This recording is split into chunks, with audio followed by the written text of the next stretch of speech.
Olùlọ́nà oko àwọn ọmọ alùpùpù dárò alùpùpù kíákíá. Bàbá Diara fún ẹ̀kún ogun káàkan díndínní.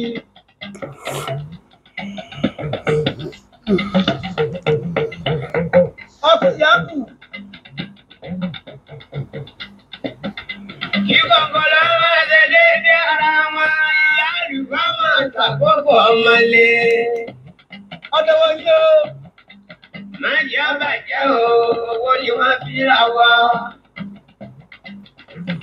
Tó abọ́rò ètò lálẹ́ ipò.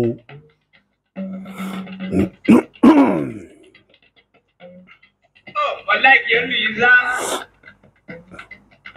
Máa bí olódùn bá mi ọ́. Akíntọ́lá gbé mi àwọn ẹ̀sà àríjọ. Bẹ́ẹ̀ni. Ìgbò tí èyí jẹ́ ọjọ́ bẹ̀rẹ̀ sani ké ẹni kó tó múnilá. Bàrẹ̀ Ọlọ́run. Bọ̀rọ̀ tí àgbẹ̀ olóòlà ti sá kẹ́kẹ́. Àgbẹ̀ olóòlà ti bàbá já. Lágbẹ̀ olóòlà ti wà bọ́ abẹ́ mú edidi sẹ́nu abẹ́ jẹ́jẹ̀jẹ́ olóòlà ti fẹ̀jẹ̀ wẹ̀. Wọ́n sáàjì máa bá ìlà lọ́wọ́ mi ní. Akíntọ́lá Premier Western Region Soloku. Àtẹ́lẹwọ́ làbálà bẹ̀ni ọkọ̀. Àwọn ọmọ ojú orómù òjèrú ẹ yóò tó bínú mi. Ìrọ̀kẹ́lẹ́ òjò mi ọba ó tòrò. Bí omi ọba ọba tòrò. Àjàlá gbé kí láàrin bùbájú ọmọ olùkọ́ sáàkì èdìdì sẹ́nu abẹ́ jẹ́jẹ̀jẹ́ olóòlà tí fẹ̀jẹ̀ wẹ̀. Bẹ́ẹ̀ni. Èròjì ní àgbémọ̀ òdòdó ọba kí n tó bájú. Odòláyé ẹ kú ajálẹ́ lónìí. A kú bójọjọ́ ti rí ní wákàtí tá a wà yìí. Wọ́n pa abẹ náà ayé ọ̀rá ló dá mọ́ o. Wọ́n ti pa àdúgbò náà ayé òkú sùn. Bẹ́ẹ̀ni, ayé òkú sùn. Wọ́n pa lékeleke ayé ọ̀gbádùn ẹ̀fún. Bó ló ti wá rí? À ń gbé kí wọ́n máa pa dáadáa. Ní tipátipá. Àwọn apá gúnugún ayé òkú náà o. Wọ́n ti pa kàlàmàgbò náà ayé ọ̀kalẹ̀. Bẹ́ẹ̀ni. Bí àtàtà èèyàn bá kú ọyẹ kọ́ dààmú lò ẹ̀wọ̀n pọ̀ lọ́la bí dílé gbogbo ọmọ ará èkì. Bẹ́ẹ̀ni. Ìhòòlù Nàìjíríà. Ẹ̀ẹ́dàgbé òkè ẹ̀ máa di ewu lọ. Bẹ́ẹ̀ni. Ẹni ọba gbọ́n lọ lẹ̀ ń kún mọ́ o. Ẹni ọba gbọ́n dorí ẹja mú. Èèyàn tí ó sì gbọ́n o, ọ̀rọ̀ mọ́tò ẹja ìlú ọ̀rọ̀ mẹ́jà nírú oníjọ́ fọ́mọ lọ́wọ́. Òjò ti rántí ọ̀dá ọlọ́lọ́mọ yẹn níjọba Àjàlágbé Akíntọ́lá Premier Western Region. Èmi ọkùnrin ogun ni. Ẹ̀ṣọ́ kò yẹ ọmọ agbọ̀nyàn. Mo tó dé sẹ́yìn èèyàn mi lọ́rùn lónìí.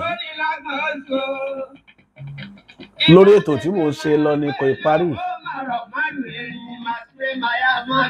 Òun ní mo fẹ́ kẹ́ ẹ mọ̀. Ìgbà ń pè ní orogún. Western Region, Central Nigeria, Western Region. Ẹni orí ẹni lánà oko. Mo sọ nǹkan kan lánàá tí mo fi pamọ́. Mo ní ilẹ̀kùn tá a ṣe sáàfin ọlọ́ba àgùn tó já sílé ọjọ́ mú ó ní tó túmọ̀ sí. Àwọn èèyàn ti pè mí lónìí lóríṣiríṣi onírúurú ènìyàn. Kódà àwọn tí ìsọmọba àgùn pè mí lórí ọ̀rọ̀ tó wà nílẹ̀ yìí.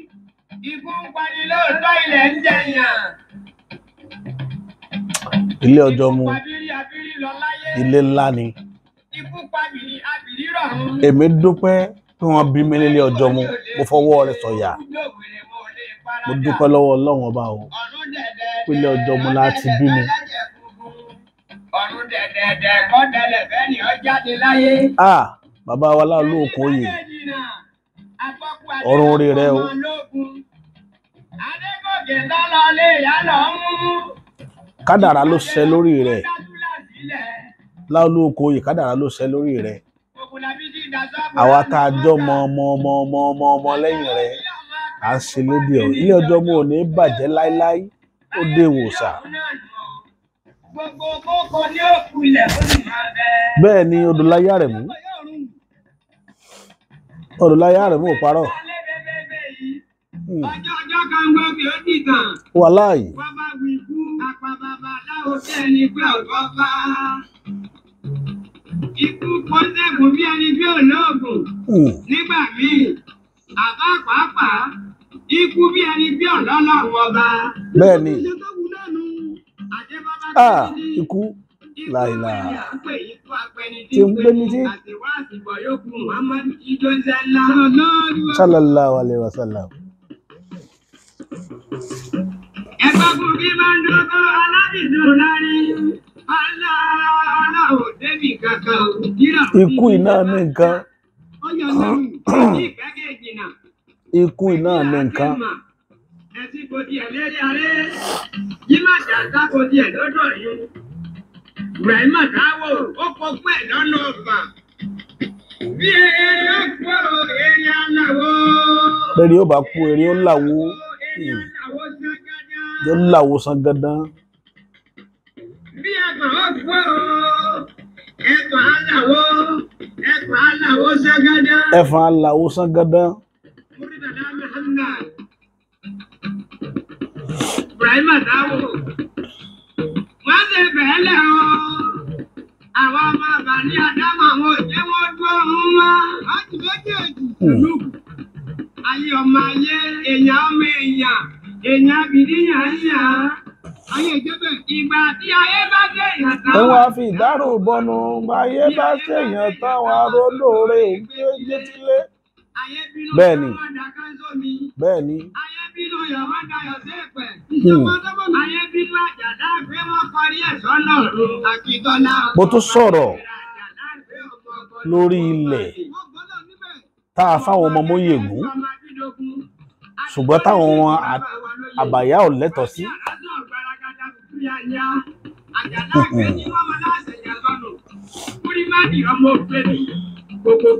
Kíní kan ṣẹlẹ̀ nínú ilé ọjọ́ mu tí wọ́n ń pè ní alájọbí. Alájọbí yìí ń tó nẹ́pọn tó pàtàkì ni tí mo fẹ́ kí gbogbo èèyàn ó lọ dìmú lónìí. Bẹ́ẹ̀ ni. Bẹ́ẹ̀ ni. Alájọbí abínibí wọn èyí ṣòṣà irúmọlẹ̀ làwọn. Tí Yorùbá ń pè lálájọbí irúmọlẹ̀ ní jẹ́ bẹ́ẹ̀. Kì í ṣòṣà. Èèyàn lòṣà. Ṣùgbọ́n alájọbí irúmọlẹ̀ ni lòun. Bẹ́ẹ̀ ni.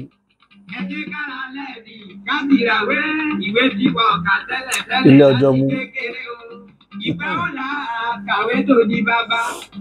Adélabú olówó ọ̀rọ̀ lè kó. Àgbàrá ìlú lọ́lọ́ ọ̀dẹ̀ ìnáwó. Dẹ̀dẹ̀ kówó dúyọ̀ lé lọ lọ́jọ́ dé o. Ǹjọ́ yẹ ká tẹ̀ tàkúndédé ra wa. Níjọ́ bí àgbàrá ìlú ló ń bọ̀ wálé ayé. Oyin lé wọn lóko, ejò lé wọn káàlà. Èèyàn ńlá ni pupa, ọ̀pọ̀ ńlá ni ìlú tìtì. Dúdú wù mí ń wá fẹ́, pupa wù mí ń wá fẹ́. Irú lé yìí ń wá kọ́, irú tọ̀ ń wá kọ́. Àti ọmọ aráyé ọ̀fẹ́ mọ̀ràn bí kú bá dé rápin. Ilé ọjọ́ mu. Ilé àwọn ilé mi ilé baba ńlá baba mi. Mo ń bọ̀.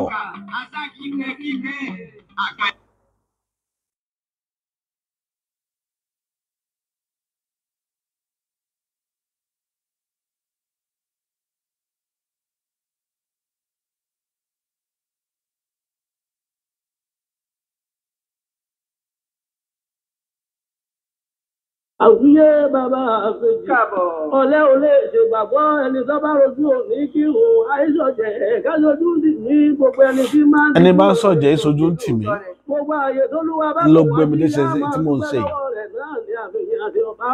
bẹ́ẹ̀ bẹ́ẹ̀ ni ẹni bá ti ṣe mọ́ lè ní kò ní rojú. ọba tó dá gbogbo wa ọba tó dá wa tó fi wá ṣàgbà ọjọ́ àná ọbọjọ́ ọ̀la ṣàgbà wa àwájà náà lọ ọ̀làjà wa lọ ìjà àgbàlá wa pẹ̀lú ọjọ́ òní ń jà nítorí bá a bá sùn lálẹ́ dájí kùtùkùtù níbẹ̀ ní ìdájí kó tó tún dàsìkò pàtẹ́ wọlé sùn lálẹ́ èmi olólùmọ̀ ìjìnlẹ̀ tó máa ń tó lè ṣẹlẹ̀ sí ilé bíbí ní ìjà àgbàlá wa pẹ̀lú ọjọ́ òní ń jà à ń tọrọ à ń bẹ̀bẹ̀ lọ́wọ́ Olódùmarè ọba tó dá gbogbo wa lọ. Ẹ̀kọ́ dákun kó fi wá ṣàgbà ọjọ́ òní ìdí ọlọ́run ọba àmì ó jẹ́ àjọ lànà ọ̀rọ̀ ń bẹ lẹ́yìn bá ọba kú. Bá ọba tètè kú ọ̀rọ̀ ń bẹ lẹ́yìn wá ọ̀la bí ọba olúwa bá kú àjọ. Torí bẹ́ẹ̀ ni ọba tí ikú ìṣeré ọ̀tún láyé ẹni tó bá ti kú dolúwa rẹ̀ lópin. Èèyàn tí ò sì bímọ sánú ọ̀gbọ́dọ̀ kú rẹ̀. Ẹni tí ọba láti bọ̀ sí ayé ọ̀gbọ́dọ̀ ọmọ fún ni àtètè lóbìnrin ọkọ ọmọ bíbí. Bàbá wa ló lè fẹ́ wa náà ìní òpin lọ́gbọ̀ọ́gba. Òpin wo owó kárí òpin ikú kárí ọmọ ni ọ̀kárí ènìyàn. Kò jẹ́ni tí lówó lọ́wọ́ ọlọ́run ọba mi wá sówó bẹ́ẹ̀ nìkan jẹ́ nìkan lọ lé. báyé ti rí nù. Lówó lọ́wọ́ ẹni sọ́kọ̀ lówó lọ́wọ́ bẹ́ẹ̀ rí jẹni gbogbo ṣe bẹ́ẹ̀ láwọn ọmọ sùkúù tí ń gbowó ní àárọ̀ tí ń tún dáwó pamọ́. ẹ má bẹ̀rù sí mi o.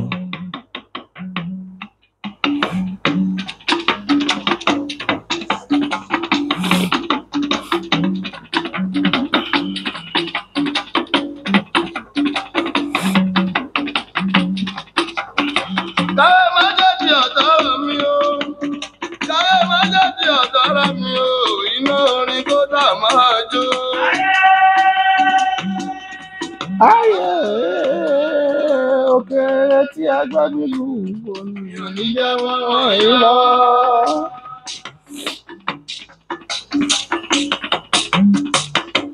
Ògùnkùn ọ̀rọ̀ mi kọ́lá mọ̀ támọ́ wọ́n mọ̀. ẹ̀yin ènìyàn mi lórí ọ̀rọ̀ tí mò ń sọ lọ. ọ̀rọ̀ ńlá ń bẹ lẹ́nu mi lálẹ́ yìí lórí nǹkan tó ń pè ní alájọbí àjọbí olúwa mi o. Ayé òkèrè tí a gbé mi kù. oníjàwọ̀ yín lọ. ọ̀rọ̀ ń bọ̀ lórí àjọbí ẹni tán bí mọ́ ni.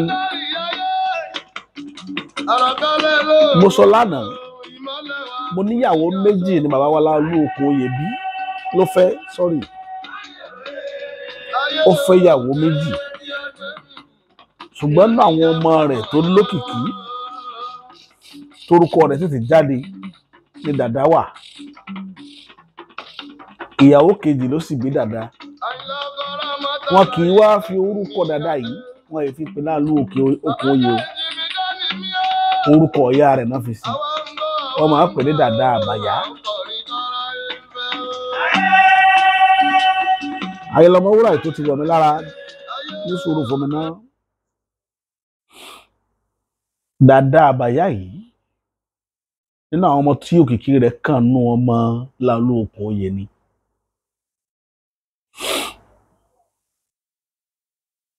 Tá bá ń pariwo dáadáa wọ́n máa forúkọ ìyá rẹ̀ sí nítorí pé ìyàwó méjì ni bàbá wa Laolu Okunoye fẹ́. Mo sọ lánàá mo ní nínú pé tí ọkùnrin bá ṣoríire láyé ni kó rí ìyàwó rere fẹ́ o wàláì ẹni bá rí ìyàwó rere fẹ́ ní ayé rẹ̀ kó máa dúpẹ́ lọ́wọ́ Ọlọ́run ni. Ìyá wa Moyegun ìyàwó rere ló jẹ́ fún bàbá wa Laolu Okunoye òun sì ni atọ́kùnrin àjọ ayé rẹ̀ ó ní mọ̀lẹ́kà tọ́lọ́run rántí látọ̀run. Ẹ rí nǹkan bí ẹni tọ́lọ́run rán sí bàbá wa látòde ọ̀run Moyegun ni. Ṣé ẹ mọ̀ pé ọmọ orogún Moyegun lèmi tèmi ń sọ̀rọ̀ yìí ọmọ Abaya tó fẹ́ sí kejì ṣùgbọ́n níbi tílẹ̀ dé dúró lénìí pẹ̀lú ètò táwa gbé dání àwọn ò gbọ́dọ̀ parọ́ ibi tọ́rọ̀ bá lọ là á sọ̀rọ̀ lọ. Nǹkan kan ṣẹlẹ̀ nínú ilé ọjọ́ mú tó lágbára nígbà tí Moyegun ti lọ tán tí Abaya ti lọ tí Laolu Okunoye ti lọ lọ̀rọ̀ náà tó ṣẹlẹ̀. Mò ń bọ̀. Àyìnlá Ọmọwúrà ó padà sẹ́nu orin rẹ̀. Ayé òkèrè tí ẹ gbé mi kù, mi ò ní jábọ́ mọ́ yín lọ́wọ́.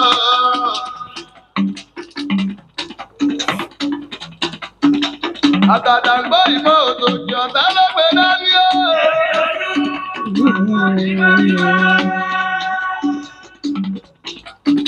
Àtàtàgbọ́ ìmọ̀ òtòjì ọ̀tá ló gbé dání o.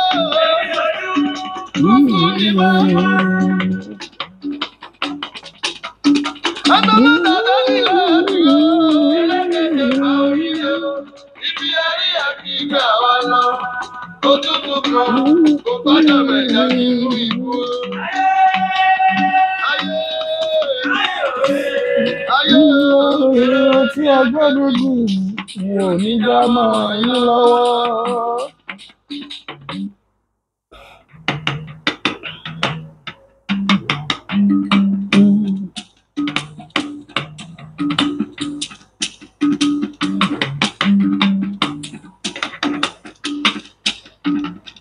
Àìlá ọmọ Báwo rẹ nígbẹ́kẹ̀lé àtẹpámọ́ṣẹ́ ni ebi kì í pagún kọjọ alẹ́ o. Àti oníbùkún ebi kì í pagún dọjọ́ alẹ́.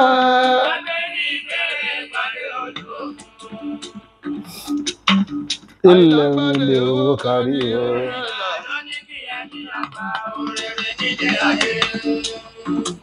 Ẹ̀yin bàbá mi, mo fẹ́ kẹ́ ẹ dúró tì mí lórí ọ̀rọ̀ tí mò ń sọ yìí. Nǹkan láṣẹlẹ̀ ilé ọjọ́ mú lọ́ba àgùn. Lẹ̀kùn tá a ṣe sẹ́yìn kù lé ọlọ́ba àgùn tó já sílé ọjọ́ mú ó nítumọ̀. Ìtumọ̀ ńlá sì ni kì í sì túmọ̀ kéékèèké. Ẹ̀sùn ń bẹ̀ Àyìnlá Ọmọwúrà. Tọmọdé tàgbà ẹ wá dáwó fọlá ìtọ́. Òun ló máa ń ṣírí ògún. Tọmọdé tàgbà ẹ wá dáwó fọlá ìtọ́. Ọ̀dọ̀ ló máa ṣírí. Irun orí ní bàṣírí orí. Ọ̀dọ̀ ló máa ṣírí. Irun orí ní bàṣírí orí. Èékánná ọwọ́. Òun ní bàṣírí ọwọ́. Èékánná ọwọ́. Òun ní bàṣírí ọwọ́. Èékánná ẹsẹ̀. Èékánná ẹsẹ̀. Òun ní bàṣírí ẹsẹ̀. Èékánná ẹsẹ̀ o. Òun ní bàṣírí ẹsẹ̀. Tó sì ẹ máa mọ́ wá. Tó sì ẹ máa mọ́ wá. Orí Adìyẹ kò ní burú mọ̀mọ́. Adìyẹ kò ní burú mọ̀mọ́. Oyè dúdú nílé ayé mi. Ẹ̀rí Àyìnlá Ọmọwúrà ẹ̀ bá ń sinmi ná. Lẹ̀kùn tá a ṣe sínú ààfin lọ́ba àgùn, ààfin ọlọ́ba àgùn tó lu sílé ọjọ́ mú. Ìtumọ̀ ńlá ni. Ọkùnrin ogun ẹ̀ṣọ́ kò yẹ ọmọ agbọ̀nyùn. Nígbà tá a ṣe lẹ̀kùn yìí, wọ́n ṣe nítorí ìyá wa Moyegun. Ṣé ẹ mọ̀ pé nígbà tí bàbá Moyegun gbéṣẹ̀ tí ò sí mọ́ tọba ọlọ́ba àgùngbà náà lọ́hùn wájà, Moyegun padà wá di adelé ọba ní ìlú ọba àgùn. Ṣé ẹ ti rí ipasẹ̀ ìrìn àjò bàbá wa Laolu Okunoye.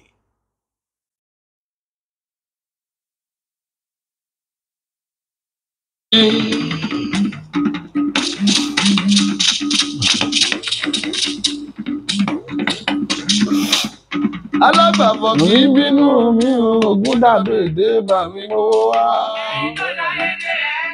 Ilé ayé mi. Ọgbọ́n ló ní ẹ̀mú tèmi gbọ́. Ilé ayé. Ewé gbogbo. Lẹ́nu yìí tó ní Ewé ewúro. ewé ewúro. kò sómi kò ṣẹ̀jẹ̀ kò sómi kò ṣẹ̀jẹ̀ ẹ̀yin ìyá mi o. Kájọrò lágbèlè ayé kájọrò lágbèlè ayé o. Àgbẹ̀wá mi gbèrè tèmi bọ̀ ẹni tí lè bá wù. Àgbẹ̀wá mi gbèrè tèmi bọ̀ ẹni tí lè bá wù ẹgbẹ́ kó tó wọ̀. Ìrọ̀ nígbà wo ìrọ̀ nígbà. Ẹni bá bá jẹ́ ìhùn mọ́mọ́ àbí tó sẹ́mi o àṣẹ. Ẹ rí ire tiwa lágbára lọ́wọ́ Elédùmarè, ire ni ó máa jẹ́ tiwa gbogbo ìgbà. Ọ̀rọ̀ tí mò ń sọ lọ nígbà tí ìyá wa Moyegun tó di adélé ọba lọ́ba Àgùn. Àbẹ́ ẹ̀ tí gbọ́ nínú tàn rí pa ní ọbabìnrin lọ́ba Àgùn. Ẹ lọ bèrè ìyàwó ilé ọjọ́ mú ni. Ó ní ọbabìnrin tọ́ba Àgùn jẹ tó fi jẹ. Ó sì pẹ́ fá lórí oyè náà. Ṣùgbọ́n ìyá wa jẹ́ ẹni tó ní làákàyè púpọ̀, ó sì fẹ́ràn bàbá wa. Nítorí pé ìyá yìí èèyàn takuntakun ni Moyegun. Ìdí nìyí tó fẹ́ gbà kí Laolu Okunoye ó fẹ́yàwó kejì. Toró mọ̀ pé Ọlọ́run ti sọ òun dọkùnrin mọ́kọ òun lọ́wọ́. Bàbá wa fẹ́ Abaya, eléyìí tó jẹ́ ìyá tèmi, orírun tèmi nu. Orírun tèmi, orírun Abaya ni. Èmi tèmi dóì.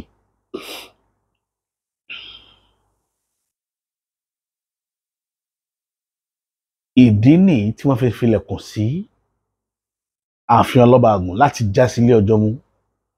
Torí kì í sùn láàfin. Ilé ọkọ rẹ̀ nísìnyí lọ sùn.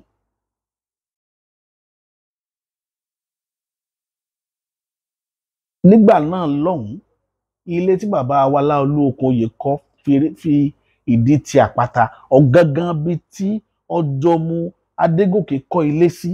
Ibẹ̀ gangan ni ilé bàbá wa Laolu Okunoye wà. Ibẹ̀ ni káàrẹ́ wà tí gbogbo òun àtọmọ àtìyàwó méjèèjì ń gbé. Ibi tí ń gbé gangan nu. Ibẹ̀ ni bàbá wa ọjọ́ mú Adégòkè ọjọ́ mú àná. Ibẹ̀ náà kọ́lé sí. Tẹ́ bá wò tán tí mò ń sọ yìí, ẹ rí pé bàbá wa Laolu Okunoye òun lọ́jọ́ mú àkọ́kọ́. Nípasẹ̀ ìyá wa, òun ló fi jẹ́ nọ́mbà 3 nígboro ìlú ọba Àgùn. Lẹ́yìn Èsà, ẹni tí agbára tó kàn ní ọjọ́ mú nígboro ìlú ọba Àgùn. Nípasẹ̀ ìyá ni. Nípasẹ̀ Moyegun ni. Ọba ọlọ́ba Àgùn recognize ẹ̀ bí èèyàn ńlá. Wọ́n sì rí ibi jagunjagun. Torí pé ọmọ ogun ni. Ẹ̀ṣọ́ ni. Ọmọ ọba sì tún ni. Bàbá wa Laolu Okunoye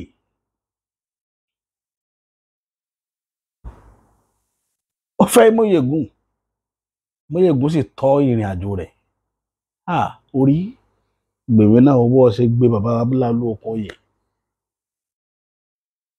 Orí ni máa jẹ́ kéèyàn pàdé obìnrin rere. Wàláì. Laolu Okunoye ṣalábàpàdé obìnrin takuntakun. Obìnrin sì tọ́ ìrìn àjò rẹ̀.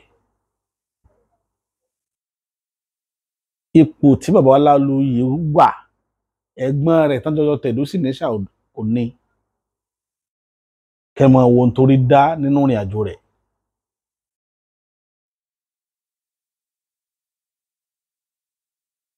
Ìyá wa Moyegun ó gbalé gbọ̀nà fọ́kọ rẹ̀. Ṣùgbọ́n ìyá yẹn jẹ́ onílàákàyè obìnrin púpọ̀. Onílàákàyè obìnrin ni. Ó wá pe gbogbo àwọn èèyàn láàfin jọ kan pé ẹ lọ wá ọmọ oyè wá tí ó joyè bàbá òun tóun bá fi lè kú sórí oyè yìí àwọn ọmọ òun wọn lẹ́tọ̀ọ́ sóyè yìí lọ́la. Ogún ìní ọba Ògùn kó má bàa dogún ará Kwara n tó tàn ní kẹ́ ẹ wọ́ ọmọ oyè wá èyí tó sáré lè tó ẹjọ́ kó lọ kú sílé ọkọ òun. Ọ̀rẹ́ làwọn ará ọba Ògùn jíròrò lé lórí wọ́n rí wípé òdodo ọ̀rọ̀ ló sọ yìí o àfi ká wọ́ ọmọ oyè wọ́n wá wọ́ ọmọ oyè nígbà tó sùn lé lọ́ba Ògùn tí wọ́n jọba tán. Ìyá wa Móyè ó padà sínú ilé ọjọ́ mú ibẹ̀ ló kú sí. Tó bá jẹ́ pé Moyegun lọ kú sórí oyè ni àwọn ọmọ tó tara Moyegun jáde bá máa jọba. Crisis mi ni ọba tó jẹ́ nílùú ọba Ògùn. Kẹ́ máa wo orú obìnrin tí ìyá wa Moyegun jẹ́ pé tá bá ń sọ̀rọ̀ akọni obìnrin ó yẹ kí wọ́n sì máa recognize ẹ̀ dọ́là ó yẹ ká celebrate ẹ̀.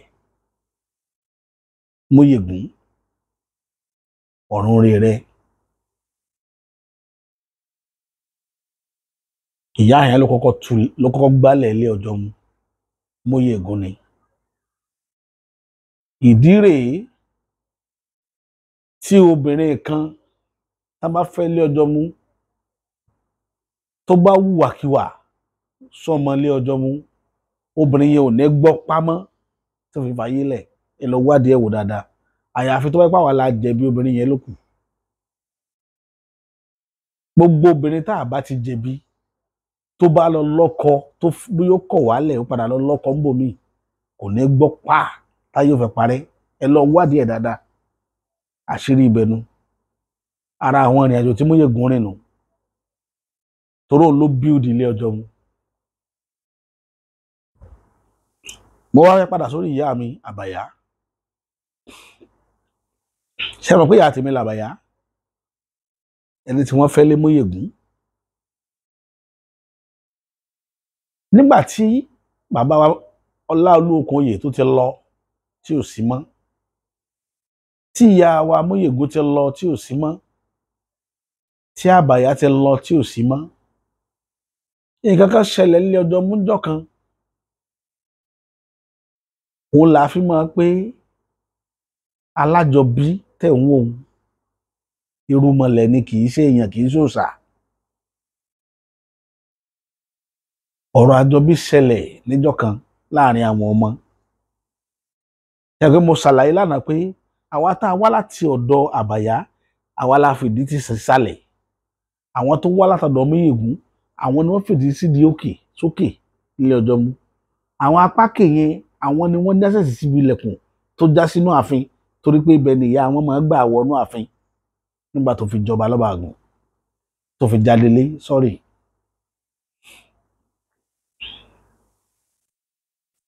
Ọ̀rọ̀ ṣe bí ọ̀rọ̀ níjọ́ kan kí n tó sọ̀rọ̀ ẹ jẹ́ ń gbáyìn lọ́mọ wúrà díẹ̀ ẹ má bínú sí mi.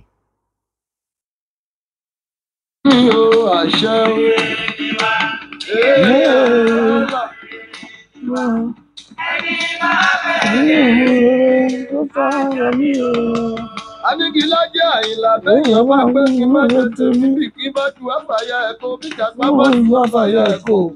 Máa gbẹ̀yìn làgbá lẹ́dí tún. Májẹ̀kùn ọ̀tá màrá yìí ó dì.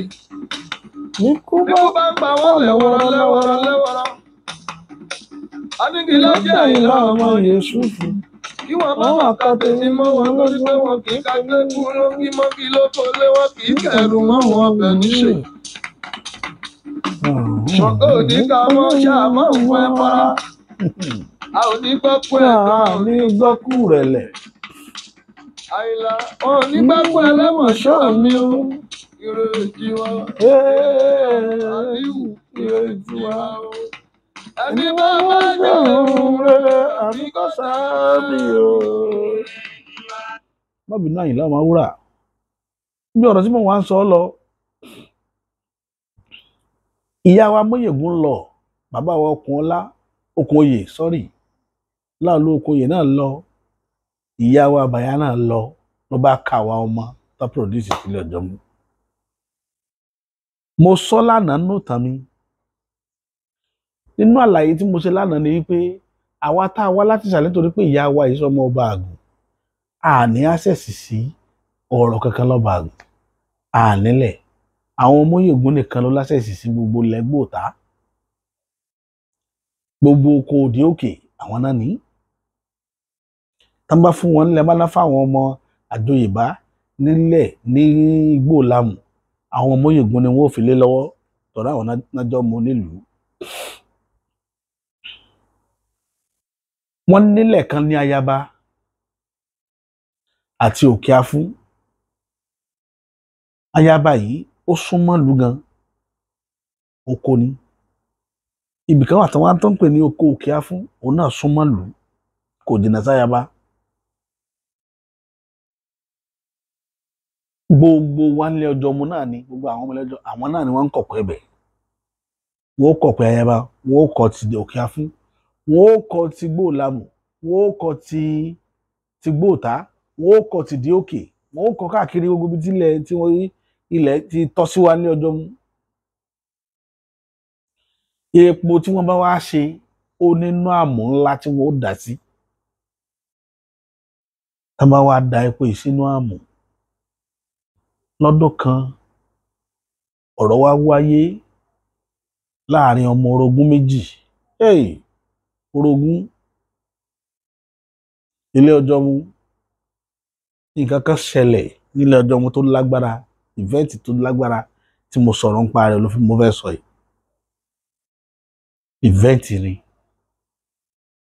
má ní gbàgbé ṣẹlẹ̀ ìdánpẹ̀lẹ̀ alájọbí ṣẹlẹ̀ níjọ́ náà. Wọ́n wá kó epo pamọ́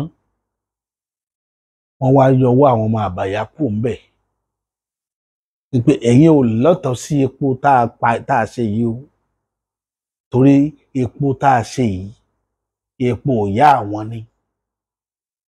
Abaya ò ní ńbẹ̀ nítorí pé bàbá wa Laolu Okunoye kò ní ńbẹ̀ kì í sọ lónìí. Alájọbí ẹ̀rọ alájọbí bà mí lọ́jọ́ tí mò ń sọ yìí.